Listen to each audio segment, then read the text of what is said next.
예, 다시 한번 오늘 이 자리까지 나오신 모든 분들 진심으로 환영합니다. 그리고 또 각 가정에서 온라인으로 참여하시는 분들께도 주님의 은혜가 함께 하시기를 기원합니다.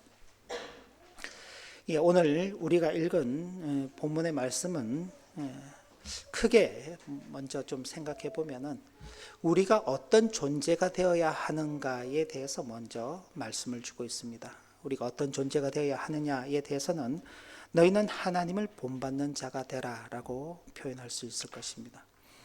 하나님을 본받는 자가 되는데, 그런 하나님을 본받는 자로서 이 땅 가운데서 우리가 어떻게 살아가야 할 것인가에 대할 때 여러 표현들이 있습니다만은 이게 이제 적극적인 표현 혹은 좀 주의하면서 소극적으로 행할 표현, 그렇게 나눌 수 있겠습니다. 적극적인 표현이 제가 이제 판단하기에는 한 세 가지 정도로 그렇게 볼 수 있는데, 사랑 가운데 행하라 라는 말씀, 그리고 4절 마지막 부분에 보면은 감사하는 말을 하라 라는 말씀과, 그리고 8절 제일 마지막에 빛의 자녀들처럼 행하라. 이건 이제 보다 더 적극적으로 우리에게 요구되는 그런 말씀들입니다. 그 외에 그 앞뒤로 둘러싸여져 있는 그런 말씀들을 보면 음행과 온갖 더러운 것과 탐욕은 너희 중에서 그 이름조차도 부르지 말라. 이건 이제 우리가 방어하는 측면이죠. 방어하는 측면. 그래서 좀 소극적이고 주의하라고 주시는 말씀들입니다. 그래서 오늘은 이 적극적으로 우리에게 요구되는 이 말씀들을 중심으로 해서 말씀을 살펴보게 되기를 원합니다. 오늘 말씀의 제목은 교회는 하나님을 본받는 사람들, 하나님의 본받는 자들이 모여서 이룬 것이다 라는 그 제목입니다. 교회는 사랑 가운데 행하는 교회가 되어야 합니다. 하나님의 사랑은 사람을 당신의 형상을 따라 지으심으로 시작이 되었습니다. 그러니까 천지를 창조하시고 사람을 창조하신 그때로부터 하나님의 사랑이 시작되었습니다. 그런데 하나님의 사랑이 그때 처음 있은 것은 아닙니다. 이미 창세 전부터 하나님은 그 사랑이라는 본질을 가지고 계십니다. 하나님은 사랑이시다라는 표현이 있는데, 하나님의 그 본질은 창세 전이나 창세 이전 이후나 바뀌지 않는 것입니다. 그러나 그 사랑을 받는 대상으로서 사람이 이제 창조함을 받았기 때문에 비로소 사람과 관계해서 하나님의 사랑이 이 천지를 창조하면서부터, 사람을 창조하시면서부터 시작되었다고 그렇게 표현하는 것입니다. 그런데 우리가 지난 1월 시작하면서 창세기 말씀을 살펴보았는데, 그 말씀 일기로 살펴보았습니다. 그 하나님의 창조함을 받았던 그 사람이 어떻게 됐습니까? 하나님의 말씀에 불순종함으로 말미암아 타락하게 되었습니다. 원래 있어야 될 그 자리에서 떨어져 버린 것이죠. 그 떨어져 버린 결과는 비참한 것입니다. 죽음이 찾아오게 되었습니다. 죄로 인하여서 늘 두려움 가운데 사는 존재가 되었습니다. 그래서 그런 사람들이 그런 하나님의 그 은혜를 받고도 오히려 하나님의 그 사랑과 은혜를 배반해버리는 그런 일들이 있었습니다. 그럼 우리 같으면 어떤가요? 내가 참 사랑과 신뢰를 누군가에게 다 주었어요. 근데 그 사람이 내 신뢰와 내 사랑을 배반하고 나를 대적했을 때 우리는요, 두 번 다시 보려고 하지 않지요. 상종하려고 하지 않습니다. 다시는 만나고 싶지도 않지요. 다시 그 사람과 어떻게 얽히는 것은 상상조차 하고 싶지 않을 그런 일들일 것입니다. 그런데 하나님께서는 그렇게 하지 않으셨습니다. 로마서에 있는 말씀을 그대로 인용을 해보면, 우리가 아직 죄인 되었을 때, 그 말은 하나님과의 관계가 아직 회복되지 못한 상태, 우리 입장에서는 하나님과의 관계를 회복시킬 수가 없는 것입니다. 그런데 하나님께서 자기 아들을 우리의 죄를 대신하는 제물로 내어주시면서 우리를 여전히 하나님을 떠나고 배반하고 하나님 앞에 죄인된 인생들을 하나님께서 여전히 사랑하고 있다는 그 자기의 사랑을 확증해 주셨다라고 그렇게 고백하고 있습니다. 그러니까 사람이 하나님의 사랑을 얻기 위해서 하나님께로 나가는 것이 아니라, 사람은 타락한 그 상태로 하나님을 점점 더 멀리하고 사는데, 그 멀리하고 사는 그 사람을 하나님께서 찾아와 주시는 것입니다. 다가와 주시는 것입니다. 그 가장 그 높은 사랑이 자기 아들을 이 땅 가운데 보내어 주신 것이죠. 그래서 사도는 오늘 우리가 읽은 본문 1절, 2절 말씀 이렇게 말씀하고 있습니다. 사랑을 받는 자녀같이 너희는 하나님을 본받는 자가 되라. 그리스도께서 너희를 사랑하신 것 같이 너희도 사랑 가운데서 행하라. 제가 오늘 설교 원고 본문에는 그렇게까지 점점점 하고 말았지만은 본문 안에 보면은 그는 우리를 위하여 자신을 버리사 향기로운 제물과 희생 제물로 하나님께 드리셨느니라. 사람이 죄를 지으면 자기가 죄값을 치러야 합니다. 하나님께서 첫 사람에게 선악을 알게 하는 나무의 열매를 먹지 말아라. 그 나무의 열매를 먹는 날에는 너가 정령 죽을 것이다 라고 그렇게 말씀을 하셨습니다. 이 말씀을 뒤집어서 보면 선악을 알게 하는 그 나무의 열매를 먹지 않는 하나님의 말씀에 순종했더라면 사람에게는 죽음이 찾아오지 않는 것입니다. 그런데 사람은 하나님의 말씀을 어기고 그 선악을 알게 하는 나무의 열매를 먹어버리고 말았습니다. 그 결과 죽음이 찾아오게 되었죠. 이 죄의 문제는 결국은 자신이 해결해야 되는 것입니다. 그런데 사람이 이미 그 수준에 원래 있던 그 수준에서 떨어져 버렸기 때문에 그걸 갚을 수가 없는 거예요. 예를 들자면 내가 1,000만 원이란 돈이 있었어요.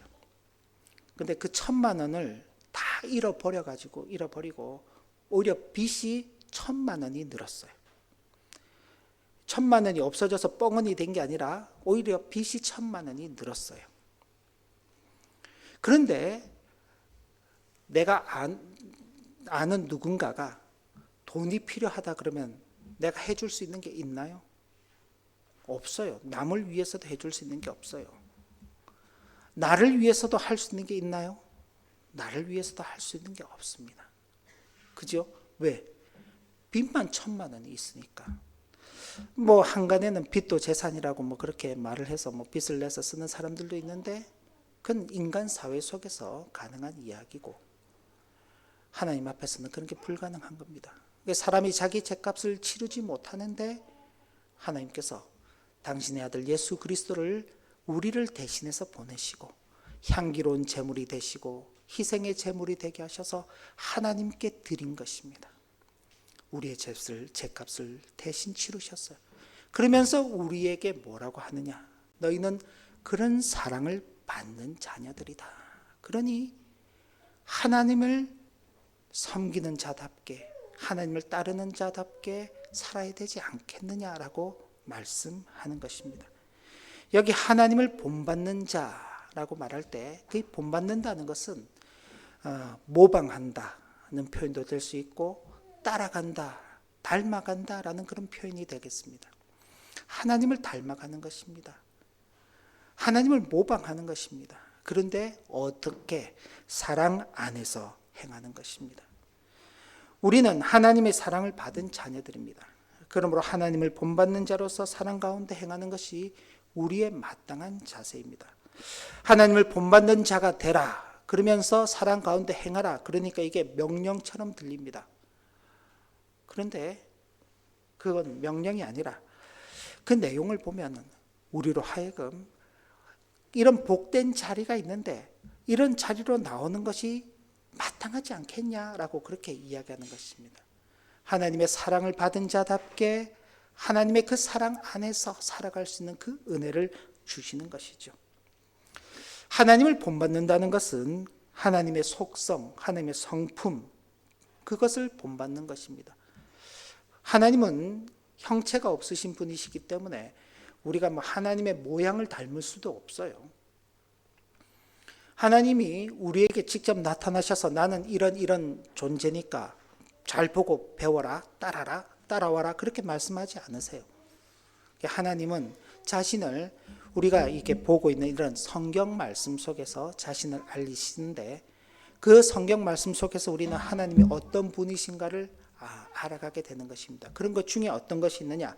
사랑, 긍휼, 거룩함, 의로움, 자비로움, 은혜로움, 그런 표현들을 할 수 있습니다. 이런 것들을 우리 삶 가운데서 담아내는 것이 하나님을 본받는 것입니다. 마치 사랑을 받는 자녀가 부모님을 보면서 나 우리 엄마 아빠처럼 살아야지, 그렇게 부모를 닮아가려고 그렇게 애쓰는 모습, 부모로부터 받은 사랑이 있으니까 그렇게 하는 거예요. 그죠? 부모님이 조금 이렇게 엄격하시고 좀 이렇게 좀 사랑의 표현법이 좀 남다르셔서 많이 좀 이렇게 꾸짖고 그러시는 이제 부모님들 밑에 자라게 되는 자녀들 보면은 또 그런 표현들 하죠. 나는 절대 아빠처럼은 안 살 거야. 나는 엄마처럼은 안 살 거야. 그러잖아요. 그런데 부모의 사랑을 듬뿍 받고 자란 그런 보통의 가정들은 다 어떻게 해요? 나도 나중에 그래 아빠 같은 사람, 엄마 같은 사람, 그래 닮아가도록 그렇게 변해가는 것입니다. 그게 자연스러운 것입니다. 그러다가 이제 자신만의 삶을 살아가게 되는 것이죠. 마찬가지로 하나님의 사랑을 받는 자녀인 우리들도 하나님의 본받아서 사랑 가운데서 행하기를 소원하게 되는 것입니다. 사랑 가운데 행하는 것이 참 좋은 것은 제가 이와 관련해서 몇 가지 성경 구절을 찾아보니까 사랑은 모든 허물을 가린다라는 말씀이 잠언에 있습니다. 사랑은 율법의 완성이다라는 말씀도 로마서에 있더라고요. 사랑은 덕을 세운다라고 표현을 합니다. 사랑은 언제까지나 떨어지지 사라지지 않는다. 고린도전서 13장에 보면 그런 말씀이 있습니다. 사랑은 허다한 죄를 덮습니다. 사랑하는 자는 하나님께로부터 나온 자이다. 사랑은 그의 계명을 따라 행하는 것이다 라는 말씀들이 우리에게 주어지고 있습니다. 그러니 사랑으로 이 행하라는 이 말씀은 참 우리에게 좋은 말씀이고, 교회가 사랑으로 행한다는 것보다 더 좋은 말씀이 없는 것입니다. 그런데 또 우리가 하나 더 살펴볼 것은 교회는 감사하는 말을 하는 교회가 되어야 한다는 것입니다. 감사는 우리의 것을 버릴 때에 나오게 됩니다. 지나친 우리의 욕심이 가득하게 될 때 우리는 감사하는 생활을 하기가 어렵습니다. 여러분들이 이제 독일에 이제 처음 오셔서 이제 한 달 아직 안 됐죠. 이제 한 달 안 돼 가는데 이제 좀 지나가면 이제 한국에서 먹던 그 사소한 고추장, 엄마가 해주던 그 신김치들이 이제 막 그리워지고, 그죠? 그런 별거 아닌 그런 것들이 소중함을 느끼는 것이죠. 왜? 없으니까. 부모님이 이제 너 언제 들어오냐, 공부했냐, 뭐 했냐, 막 그렇게 막 간섭하시고 참견하실 때는 귀찮아 하다가도 여기 와서 그냥 나 혼자 다 해야 되니까 외롭고 쓸쓸하니까 또 그런 부모님의 잔소리가 또 그립기도 하고. 왜? 없으니까. 그죠? 우리의 것을 비우지 않으면 감사가 들어올 자리가 없는 것입니다. 그래서 사도는 이렇게 우리에게 이야기합니다. 3절부터 7절까지 말씀인데 같이 천천히 다시 한번 더 읽어볼까요? 음행과 온갖 더러운 것과 탐욕은 너희 중에서 그 이름조차도 부르지 말라. 이는 성도에게 마땅한 바니라. 누추함과 어리석은 말이나 희롱의 말이 마땅치 아니하니 오히려 감사하는 말을 하라. 너희도 정녕 이것을 알거니와 음행하는 자나 더러운 자나 탐하는 자 곧 우상 숭배자는 다 그리스도와 하나님의 나라에서 기업을 얻지 못하리니 누구든지 헛된 말로 너희를 속이지 못하게 하라. 이로 말미암아 하나님의 진노가 불순종의 아들들에게 임하나니 그러므로 그들과 함께하는 자가 되지 말라. 아멘. 이런 권면과 경고의 말씀을 더하였던 것입니다. 음행, 온갖 더러운 것, 탐욕, 이게 왜 무엇 때문에 생기는 것입니까? 다 자기 만족, 자기 욕구, 자기 것을 갖기 위해서 그렇게 욕심을 부리는 사람들에게 나타나는 것입니다. 문제는요, 그런 사람들은 그리스도와 하나님 나라에서 아무 소유권이 없다는 것입니다. 오히려 그런 사람들은 하나님의 심판을 받게 될 것이다. 과거 그 어느 시대보다도 풍요로운 시대를 살아가고 있는 오늘날 저와 여러분들의 삶입니다. 그런데 우리 시대를 보면 많은 사람들이 감사하는 말보다는 불만과 불평의 말들을 하며 살아가고 있음을 볼 수 있습니다. 참 그런 것을 보면 어떤 면에서 현 시대에 잘 안타까운 그런 점이다라고 그렇게 전 개인적으로 생각을 합니다. 근데 문제는 이 세상 사람들은 그럴 수 있다고 하더라도 그럼 우리는요. 지난주일 말씀처럼 우리는 새 사람을 입은 사람들이 되었습니다. 예수 그리스도로 말미암아 새 사람을 입었는데 새 사람을 입은 우리들 역시 이 세상 사람들과 똑같이 원망하고 불평하고 모든 것을 다른 사람의 탓으로 돌리고 시대의 탓으로 돌려버리면서 살아간다는 것은 참으로 아이러니한 문제가 아닌 것입니다.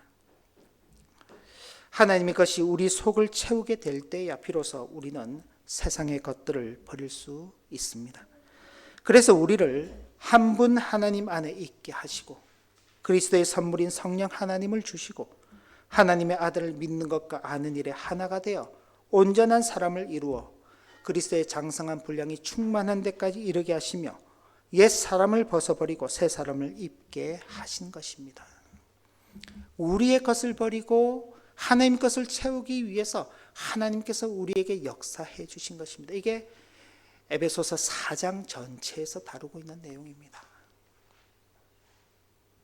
그러므로 하나님을 본받는 자들의 모임인 교회는 항상 감사하는 말을 하는 것입니다. 감사하는 말. 하나님 것들이 우리의 것을 우리의 속을 가득 채우게 될 때에 나오는 그 감사. 그 감사가 우리 하나교회 가운데는 늘 흘러 넘치게 되기를 진심으로 기원을 합니다. 그리고 또 하나 빛의 자녀들처럼 행하는 교회가 되어야 할 것입니다. 우리는 이미 하나님의 진리의 빛에 한 번 비침을 받은 자들입니다. 그러니 빛 가운데 살아가는 것이 당연한 것입니다. 그런데 문제는 우리가 빛 가운데 살아가게 되면은 어떻게 되느냐?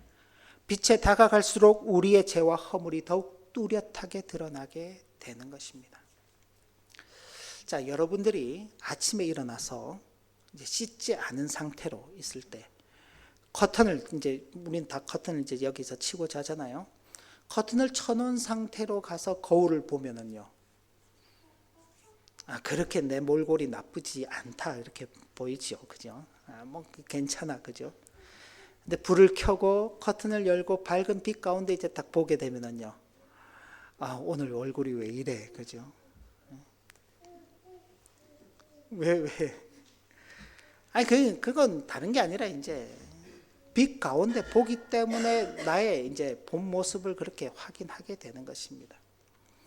그게 있어야 돼요, 그죠? 그게 있어야지 이제 고칠 거 고치고, 그죠? 그렇게 잘 해서 또 바깥을 나가게 되니까. 그 신앙이라는 것이 그런 것입니다. 우리가 신앙이 좋다 그러면은 보통 일반적으로 교회가 그렇게 표현을 합니다. 신앙이 좋다 그러면은 기도를 많이 한다, 성경책을 많이 읽는다, 봉사를 많이 한다. 그게 신앙이 좋은 한 가지 어떤 척도가 될 수 있습니다만은 그러나 성경적으로 볼 때 신앙이 좋다라고 말하는 것은 내 자신을 버리고 하나님 앞에서 나의 부족함을 드러내면서 그 부족함 속에서도 하나님이 나를 용납해 주심에 대해 감사하며 그럼에도 하나님을 떠나지 않고 하나님 앞에서 살아가는 것입니다. 근데 사람들이 이제 그렇게 하지 못해요. 빛에 가까이 갈수록 나의 허물과 죄가 많이 드러나다 보니까 빛으로 가지 않으려고 한단 말이에요. 그건 세상 사람들이 가는 방식입니다. 하나님을 모르는 사람들, 하나님과 상관없는 어둠에 속해 있는 사람들은 그렇게 가는 것입니다.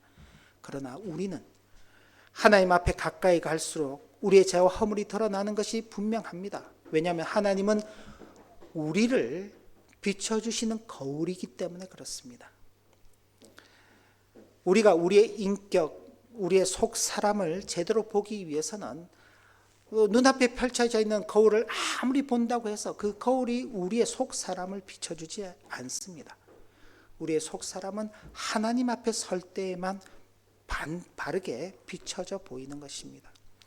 그렇기 때문에 그런 죄와 허물이 드러난다 할지라도 그런 우리를 용납해 주시고 그런 우리가 하나님 앞에 설 수 있도록 우리로 하여금 은혜 가운데 인도해 주시는 하나님의 그 손길이 있다는 사실을 알고 끊임없이 그 앞으로 나아가는 것입니다. 예. 하나님, 저는 죄와 허물이 많은 존재입니다. 지난주에도 새 사람을 입은 사람으로서 새 힘을 받아 새 사람답게 살자고 말했지만은 또 한 주간 살면서 옛 사람의 모습들이 제 속에서 나왔습니다. 그럼에도 불구하고 저는 하나님 앞에서 사는 자입니다. 하나님을 떠나서는 살 수 없는 존재입니다. 오늘도 하나님 앞에 나왔습니다. 교회는요, 염치불구하고도 하다고 말하면서도 교회는 나오는 곳이에요. 그게 용납이 되는 곳이라니까요. 병원에 가는 사람들이 아프다고 해가지고 난 몸이 건강하지 못하니까 병원에 가는 게 좀 미안해. 그래서 내가 좀 건강해지고 나면 병원에 가야 되겠어. 이렇게 생각하고 병원에 가는 분들이 있으신가요? 병원은 언제 가야 되나요? 아플 때 가야 되죠. 아플 때 가야 됩니다. 그런데 교회는요, 죄인이 와서 하나님의 은혜와 사랑 가운데 용서함을 받는 곳이니까요. 언제 와야 되나요? 자기 죄가 드러날 때 와야 되는 것입니다. 어떤 죄? 모든 죄죠. 모든 죄. 그런 죄들이 있는 사람들이 모이는 것이 교회인 것입니다. 그리고 이전의 자기의 모습들을 다 벗어버리고 빛 가운데서 행하기를 소원하게 되는 것입니다. 전에는 소망이 없고 전에는 어둠에 있던 우리들이 이제는 빛의 자녀가 되었음을 그 속에서 확인하게 되는 것입니다. 그래서 빛의 자녀들은 하나님을 기쁘시게 하며 살게 되는 것이죠. 그래서 사도 바울은 이렇게 말씀하고 있습니다. 빛의 열매는 모든 착함과 의로움과 진실함에 있느니라. 주를 기쁘시게 할 것이 무엇인가 시험하여 보라. 너희는 열매 없는 어둠의 일에 참여하지 말고 도리어 책망하라라는 권면의 말씀을 한 것입니다. 여기 주를 기쁘시게 할 것이 무엇인가 시험해 보라, 이런 표현은 조사하고 찾아봐라. 그러니까 주님을 기쁘시게 하는 그 삶을 사는 길이 어떤 길인지를 생각해보고 조사하고 연구하고 그 길로 나아가라라고 그렇게 말씀하는 것입니다. 우리는 세상의 화려한 불빛 아래 그늘진 곳에서 자신들의 온갖 죄악을 감춘 채로 잠자는 그런 어둠에 속한 자들이 아닙니다. 자, 불빛이 밝으면 밝을수록 그 반대편 어둠은 큰 거 진하죠. 그죠? 진하게 됩니다. 여러분들이 이제 유럽 여행을 이제 여기 계시는 동안 곳곳을 이제 다녀보시게 될 것인데, 이제 유명한 도시들 가면은 다 큰 성당들이 있습니다. 그 성당들을 짓기 위해서 얼마나 수많은 사람들의 그 눈물과 또 피와 땀이 들어갔을까요? 많은 사람들은 그 웅장한 건물을 보면서 그 화려함에 참 마음을 빼앗기고 거기에 환호를 보냅니다마는 그 뒷면에 있는 어둠의 모습들도 생각해 볼 수 있어야 하는 것입니다. 얼마나 많은 사람들의 피와 눈물과 땀이 거기에 담겨져 있는지. 교회가 헛된 영광, 헛된 자랑을 하게 되면 그 반대급부로 어둠의 일들도 많아지는 것입니다. 우리는 그런 세상의 화려한 불빛 속에 그 이면에 있는 어둠 가운데 자신을 감추는 자가 되어서는 안 되는 것입니다. 그것은 우리의 영적인 무감각과 나태함을 두고 말하는 것입니다. 우리는 영적인 무감각과 나태함 속에서 깨어나야 하는 것입니다. 그리고 그리스도의 빛이 우리에게 비춰진다는 이 말씀을 마음에 깊이 새겨야 합니다.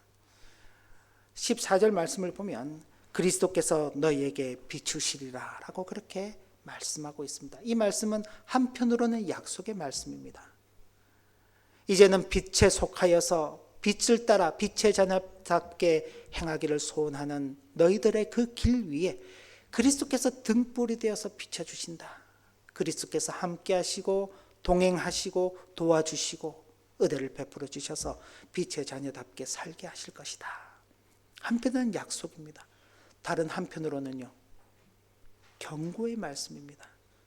그리스도께서 우리를 그 밝은 빛으로 팍 비추시면서 지켜보고 계신다. 빛의 자녀답게 사는지 살지 않는지. 현실적인 이 비유를 하나 들자면은, 이제 성인이 된 여러분들이 다 우리를 감시하는 모든 눈들에서 벗어나서 이곳 독일 땅에서 이제 각자가 자기의 삶을 살게 되었습니다. 아마 부모님을 떠나서 집을 떠나서 생활하는 긴 기간 동안 생활하는 기간이 처음인 분들도 계실 것입니다. 야, 이제 나를 지켜보는 사람이 아무도 없으니까 자유야 라고 생각할 수도 있지만, 누군가가 나를 지켜보고 있다 생각하면은요, 함부로 행동할 수 없죠. 함부로 조심하게 되는 것입니다. 내 혼자서 내 마음대로 하며 마음대로 살 수 있을지라도 그렇게 살지 않는 것입니다. 이게 빛의 자녀들이 행하는 삶인 것입니다. 하나님을 본받는 자들이 모임인 교회로서는 빛의 자녀들처럼 행하여 빛의 열매들을 맺어가는 그 삶을 살아가야 하는 것입니다. 빛의 열매들이 뭔가요? 모든 착함과 의로움과 진실함이다. 저와 여러분들이 이 땅에 살아가면서 사랑으로 행하고 감사하는 말을 하고 여기 빛의 열매들을 맺는 빛의 자녀들의 삶을 살아가게 된다면 우리의 삶이 참 가치 있는 삶으로 바뀔 것입니다. 나 개인의 삶의 내용들이 바뀌게 될 것입니다. 그럼 나와 또 관계 맺는, 만나게 되는 다른 사람들, 주변의 사람들도 나로 인해서 그런 사랑을 느끼게 되고 그런 감사를 느끼게 되고 그런 어떤 빛의 열매들을 맛보게 된다면요, 우리 주변이 밝아지는 것입니다. 그죠? 그런 사람들이 모여 있고 그런 사람들이 또 이웃을 이루고 그런 사람들이 사회를 이루게 된다면요, 그 사회가 사랑이 있고 감사가 있고 밝은 빛 가운데 있는 그런 사회가 될 것입니다. 바로 그 역할을 위해서 저와 여러분들이 있고 교회가 있는 것입니다.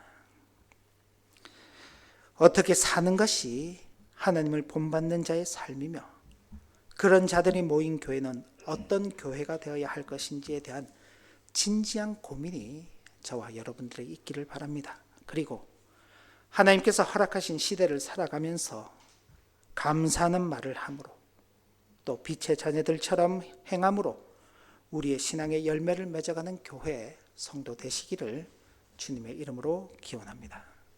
기도합니다.